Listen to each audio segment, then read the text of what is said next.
Previously, I told you how things spiraled out of control on that cursed school trip. One minute I was just a troubled kid from Yancey Academy trying to stay out of trouble, and the next, Mrs. Dodds, my math teacher, turned into a monster right before my eyes. She came at me like something straight out of a nightmare, and somehow I defeated her with a sword that Mr. Brunner tossed me. Only the very next second, no one remembered her at all. Not Grover, not Nancy, not even Mr. Brunner. It was like she never existed. I was left standing there, shaken, wondering if I'd lost my mind. That's where we left off. But the truth? That was only the beginning. The days that followed were some of the most confusing and dangerous of my life, and they pushed me closer to a truth I never imagined. So, let me take you into the next part of my story. You know, when you look back at life, there are these moments that seem like warnings, red flags waving in your face, but you're too young or too caught up in your own mess to notice them. That was me in 6th grade. After the whole museum disaster with Mrs. Dodds, who, let's be clear, was not a normal pre-algebra teacher, but some sort of leathery-winged monster, I should have known something was very, very wrong.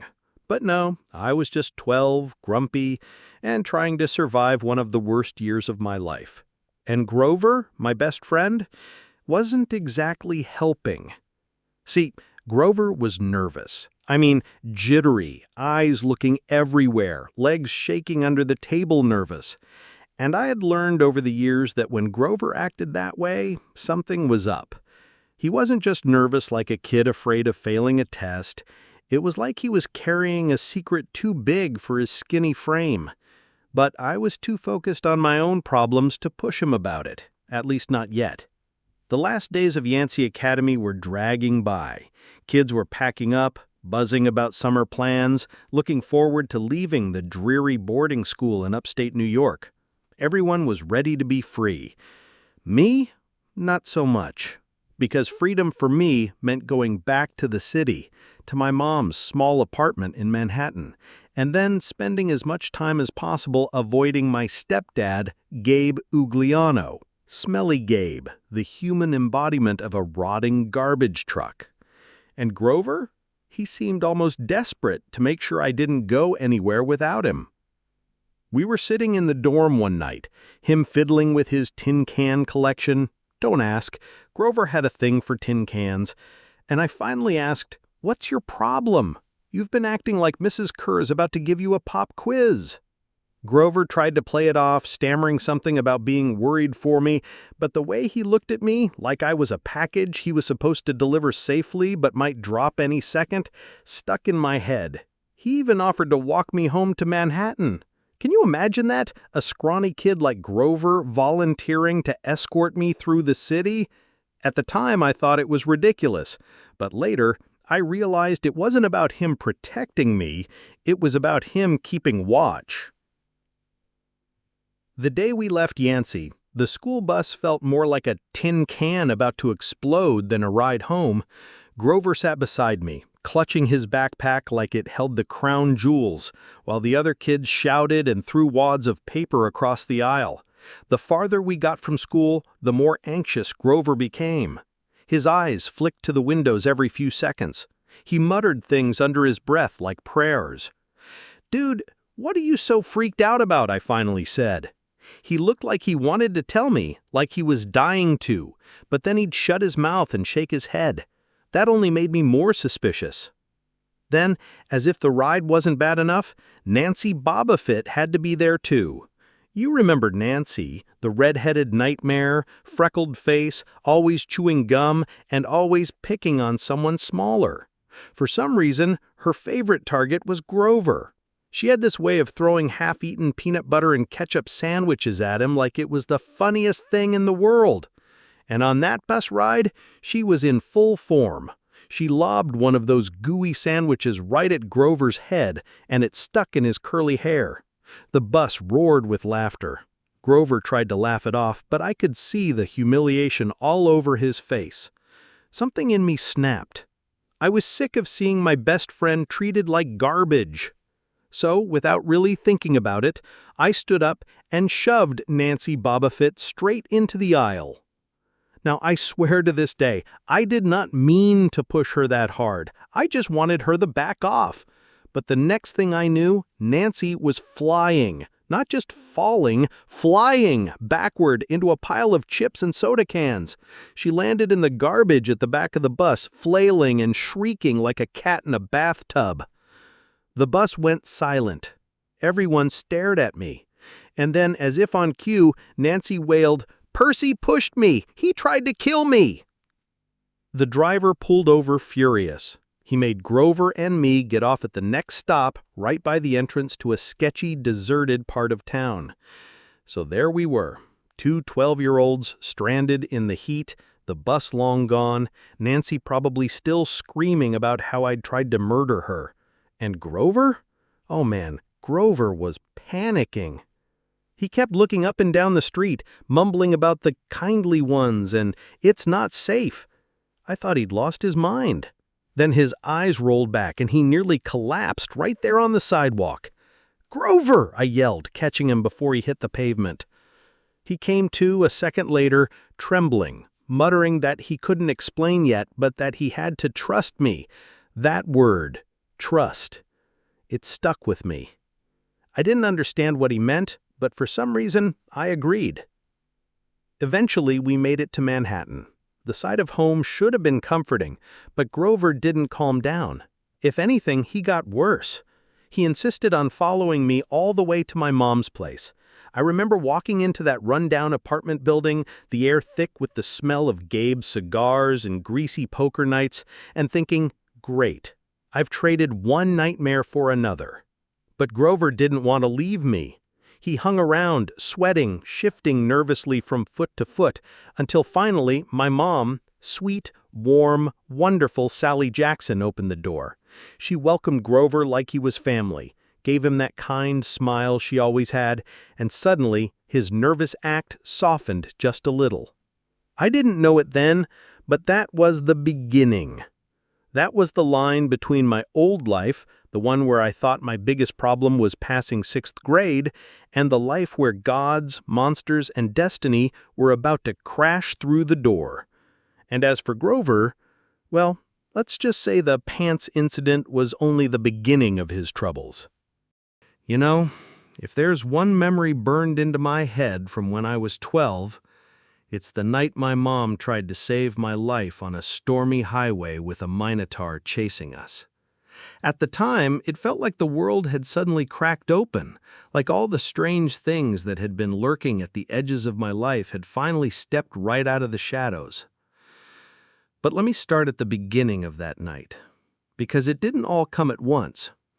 After the whole Mrs. Dodds turning into a monster incident and me being convinced I was losing my mind, my mom decided we needed a little break.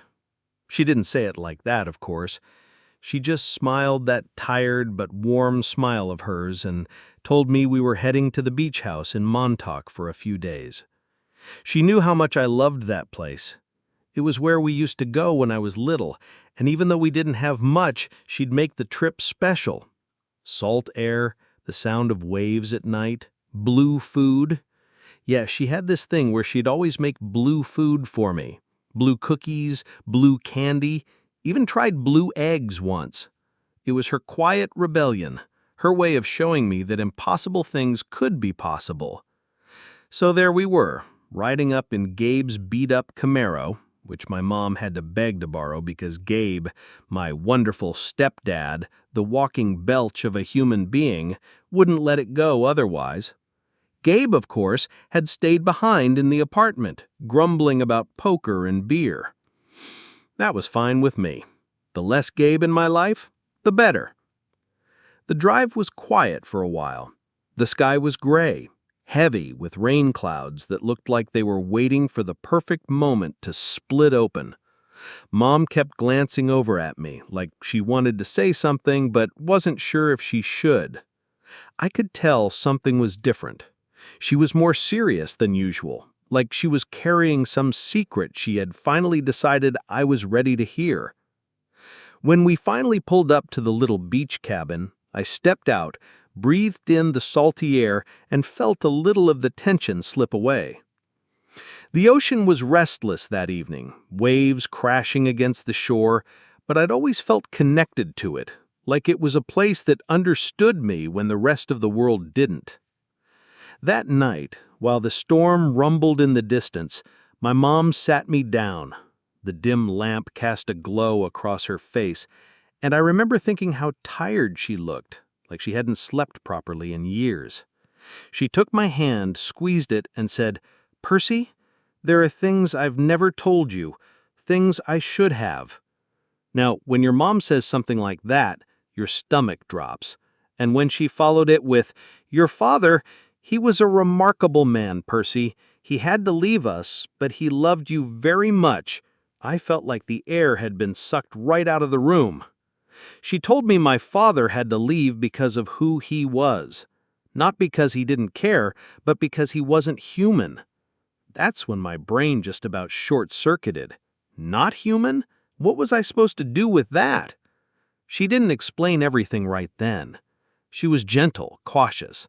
She said I was special, and soon I'd understand. Of course, I didn't. All I knew was my dad was gone, my mom looked like she was preparing me for something huge, and outside the thunder was starting to roll closer. And then came the nightmare. I dreamed of a great storm, of waves towering over the shore, of a deep voice calling me, urging me toward the water. When I woke up, heart racing, the storm had broken for real. Lightning flashed outside, the wind howled, and the cabin shook with every thunderclap. That's when there was a knock on the door. Except it wasn't a knock. It was more like something heavy slamming into the wood. Mom froze. She went pale in a way I'd never seen before. Then she moved fast, grabbing me by the shoulders and telling me, "Percy, we have to leave now." Before I could even process, she had me out the door and into the storm. The rain came down in sheets, soaking us instantly. The Camaro sat in the driveway, and she shoved me into the passenger seat. I kept asking what was happening, if it was Gabe, if it was some kind of break-in. She didn't answer. Her hands trembled as she jammed the keys into the ignition, the car roaring to life. We sped off down the dark country road, rain hammering the windshield so hard I could barely see through it. That's when I saw him. Grover, my best friend, my awkward, scrawny, nervous best friend, standing on the side of the road like he'd been waiting for us. Only not exactly like I remembered him. His legs weren't right. As he stumbled toward us, I realized they weren't human legs at all. They were furry, with hooves where his feet should have been. I couldn't believe my eyes. My brain tried to tell me it was a trick of the rain or I was seeing things wrong, but no, Grover was half goat. "Drive!" he yelled, and Mom didn't even question it. She just slammed her foot on the gas. The car fishtailed, the tires slipping on the wet road, and I twisted around in my seat. Behind us, through the sheets of rain and flashes of lightning, something massive moved. Its outline was hulking, beast-like, and when the thunder rumbled again, I swear I saw horns. "The Minotaur!" Grover gasped, clutching at the seat, his voice cracked with terror. Now, let me just say, when you're 12 years old, monsters are supposed to stay in myths in textbooks. They're not supposed to be charging after you in the middle of a thunderstorm. But there it was. A towering, snorting beast with the body of a man and the head of a bull, tearing down the road after us. The car jolted and rattled as Mom swerved, trying to outrun it. Her hands were set, grim, but her hands were steady on the wheel. She knew what she was doing. Later I'd realized she had been preparing for this moment for years. "Percy, when we get to the hill, the big one, you'll know it. You have to run. Don't look back, just run." I started to argue, but then the Minotaur bellowed, a sound so deep it shook the road beneath us, and I shut my mouth real quick. We tore through the storm, the Camaro's engine screaming in protest, until the hill came into view. A steep, grassy slope that rose out of the darkness, lightning flashing at its peak. At the top, I thought I saw something, a kind of shimmering, a light that didn't belong to the storm. Mom jerked the wheel. The car skidded sideways, spinning out of control, and Grover was thrown against the door, bleeding in panic. We crashed. The world turned into broken glass and twisted metal. When I came to, the rain was still pouring, the air thick with the smell of burned rubber. The Camaro was totaled. Grover was unconscious, slumped against me, and the Minotaur was closer. Mom's voice was frantic. She pulled me out of the wreckage, shoving Grover onto my shoulders and telling me to carry him up the hill. Her eyes were fierce. "Go, Percy! Run!" I didn't want to leave her. Every instinct screamed at me to stay, to fight alongside her, but one look at that monster, its horns glinting in the lightning, steam hissing from its nostrils, and I knew she was right. So I staggered up the hill, Grover heavy on my back, my lungs burning with each step. Behind me, the Minotaur roared. And then, and this is the part that still haunts me, I heard my mother scream. I turned, just in time to see the Minotaur grab her. His massive hands closed around her, and in an instant, she was gone. Not killed, not crushed. She dissolved. She vanished in a golden light like she had never been there at all. I froze, my heart shattering, but Grover stirred weakly, and I remembered her words, "Run." The Minotaur charged after me, each step shaking the ground. I made it to the top of the hill, Grover sliding off my shoulder, and I turned to face the beast. I had no plan, no weapon, just raw desperation. And then I saw it. His horn. One of the Minotaur's horns, curved and sharp, gleaming in the storm. As he lowered his head and charged, I jumped aside at the last second. My hand shot out, grabbing hold of the horn. With all my strength, I yanked. There was a sickening crack, and suddenly, I was holding it. The Minotaur bellowed in pain and fury. Before I even knew what I was doing, I drove that horn straight into his side. The monster staggered, let out one last roar that split the sky, and then, like my mother, he dissolved into light, leaving nothing behind but dust on the wind. I collapsed beside Grover, soaked and shaking, clutching the horn like it was the only thing anchoring me to reality. The last thing I saw before blacking out was that shimmering light at the top of the hill and figures moving towards us. That was the night I learned the truth. That was the night monsters became real, and my life as I knew it ended forever.